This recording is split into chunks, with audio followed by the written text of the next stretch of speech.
Hi everyone, and thank you for joining me on my YouTube channel. If you haven't already subscribed, please do so.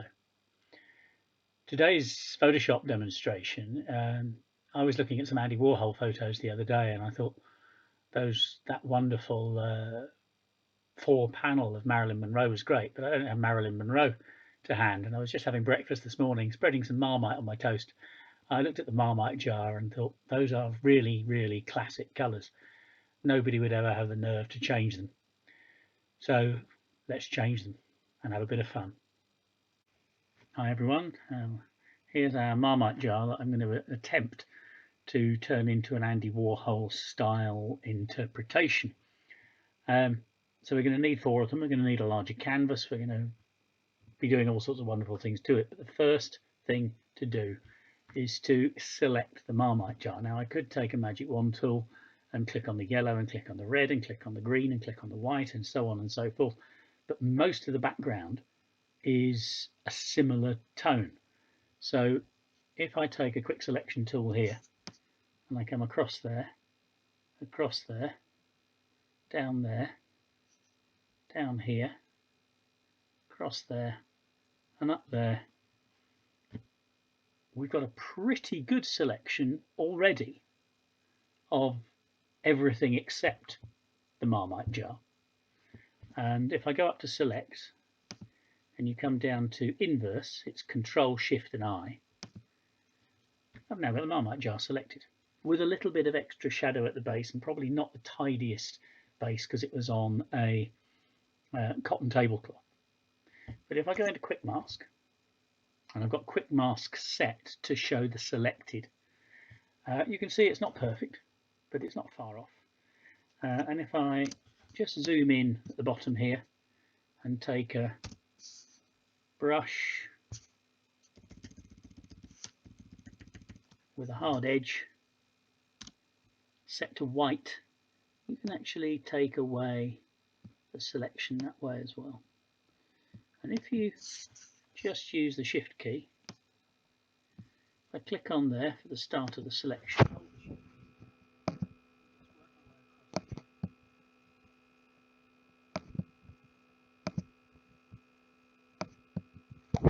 we've got a sort of curved base to that selection already. Let's go a wee bit further across here and a little bit up here, because I did notice it gone a little bit astray there as well.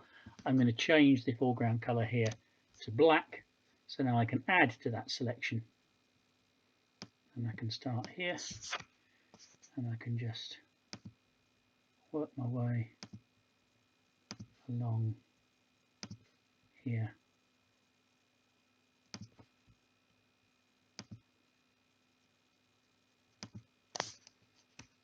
Just to finish that selection off, and that looks fine to me. Come out of Quick Mask, and there I've got my marching ants. If I now duplicate that layer, hold the Control key down or the Command key on a Mac and hit J, and I get a duplication of that layer. If I switch the background layer off, you'll see now it is purely Marmite jar sitting on plain background, clear, transparent background. That's brilliant. That's exactly what we need at the moment. Let's just turn the background back on again. And I'm going to enlarge the canvas. I'm going to go up to image, down to canvas size, and you'll notice this little set of arrows here. If I click on that top left one, that's where the existing image is going to be set, and the canvas is going to be extended to the right and to the bottom. We're going to work in percentage because it makes sense. I'm going to increase the width by 200% and increase the height by 200%. Now remember, this is the canvas, not the image. So we're not changing the image at all. We're just putting the canvas that it's laying on. You're making it bigger so you can work in greater areas of it. If I click on OK, you will see now. Let's make that the full thing. We've got exactly that. I can switch that bottom one off because I'm not really interested in it at the moment. And what we have is single Marmite jar. I'm now going to posterize it before we start changing it. If we just come up to here on the adjustments palette, it says here create a new posterize adjustment layer, and I'll click on there, and you can see it's done something. It's not done a lot because I've got a lot of levels in it. The more levels you have in it, the smoother the posterization is. The less levels you have in it, the cruder the posterization is. I want this kind of simple, so I want it fairly crude. 2 is too low because we've lost the red of the layer of the word that says Marmite there. Again, you can type into these, just type in number 3. There we have Marmite, yeast extract, everything I really want in that. So I'm going to go for that. We might just adjust that middle area here as well. So I'm going to flatten that layer into the layer below. It's Control, Command key and E, and that's now flattened there. Right, let's zoom in to our Marmite jar.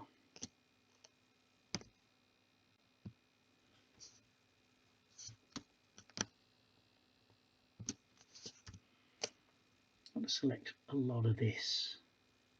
Let's take the quick selection tool, take the M,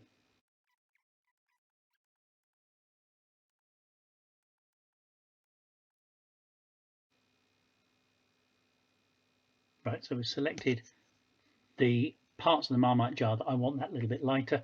I'm just going to pop a little curves layer on it.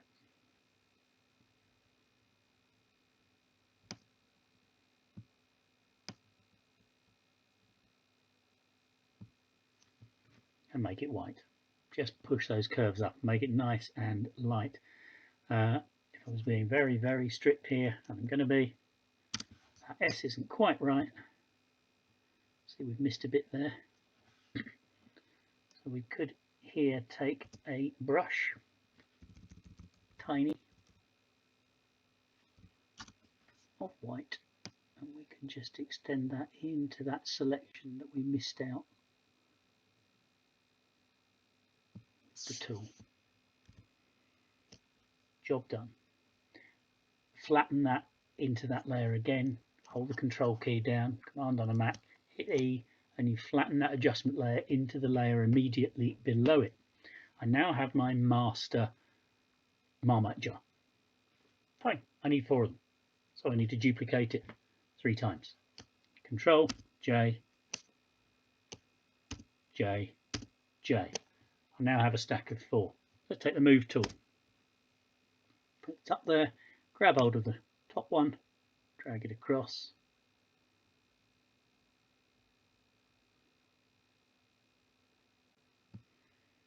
That one, drag it down.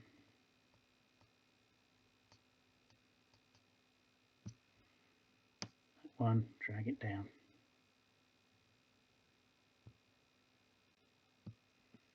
And they lined up. They're lined up. And there's 4 Marmite jars. So now we need to start playing around with colours and making things more interesting and more. I'm going to keep that top left one as my master. That's my Marmite colour. So that's layer 1. So let's go layer 1, copy 3, this top left hand one here. We're going to add a hue and saturation layer to it. I need to link it to it. Now you see at the bottom of this properties palette there's a little square box there with an arrow down. You click on that. That now, the adjustments I make to that will only affect that layer. It does not affect the layers below. I'll show you that in a second.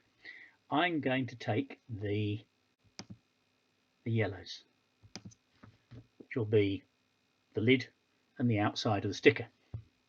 Change the hue. What colour do we want?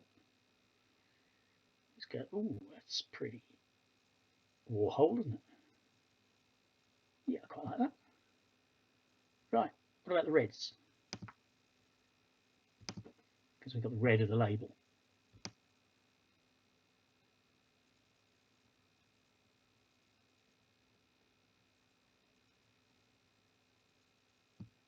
Green?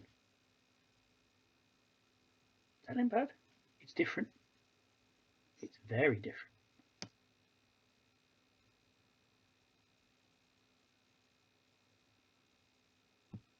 Okay. If I hadn't pressed that little square, it would have affected all of them. But we don't want to do that. We just want to do the one. So the little square links it to the layer below. Okay, let's go. Layer 1, copy 2. This one down here. do the same.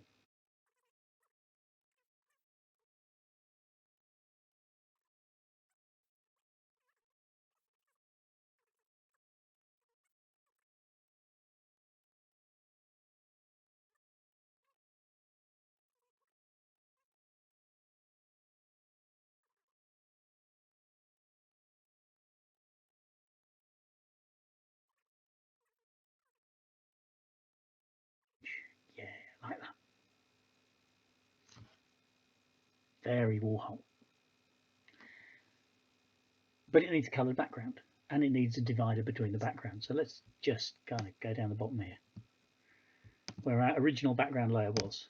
There was our original. I'm just going to take that and fill it with white first of all.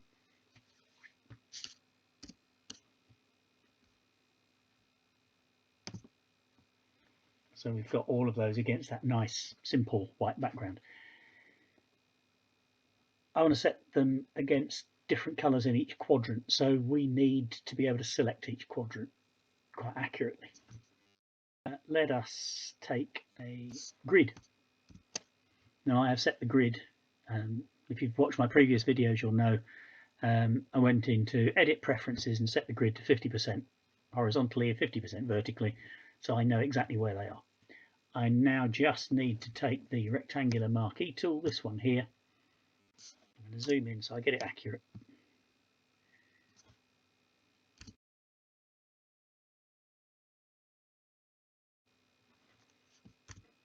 I've got my selection for the background. Now I want to fill that background with a colour, and what I'm going to do is I'm going to take the colours on this and I'm going to switch them around.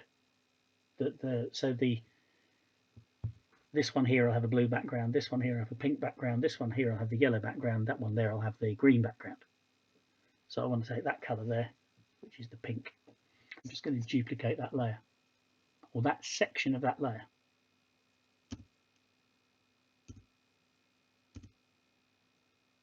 I've done it 3 times. So now I've already got my colours in place. If I take my selected colour here, and I just clicked on the colour picker here, this is going to be that one there, so I'm just going to take the cursor, drop it onto the sticker, click on there, there's that colour.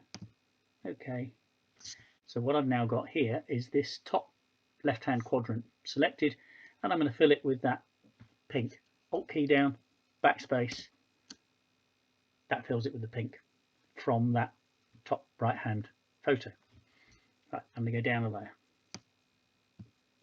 take layer 2 copy, I'll take my move tool and switch off auto select. I normally leave that turned on so I can grab things easily, and I'm just going to pull that, select my foreground colour. This time I'm going to go for that really bright blue. Alt backspace, there's the blue.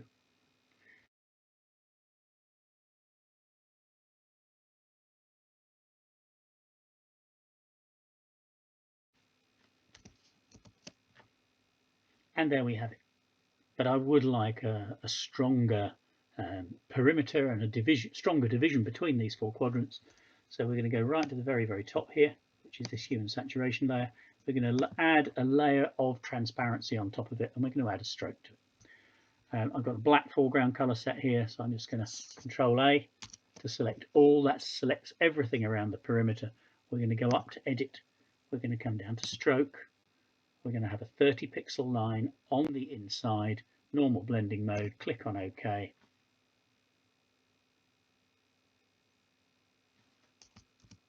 Take away that and we've got that black line there. I can at the moment see it, you'll see it in a minute. We're then going to pick our single row marquee tool. We zoom into the middle, we can do that.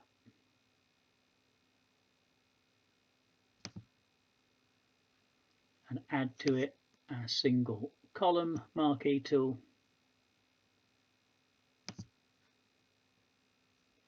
And go up to Edit, come down to Stroke.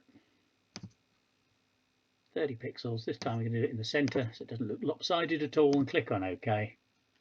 And you will see our black line. Get rid of the line there. There you have. Yes. Yes. Move myself out of the way. There you've got an interpretation of an Andy Warhol type image.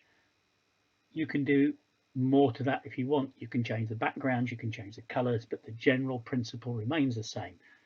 Give it a go, have a bit of fun. Don't just use a Marmite jar, jam jars, anything.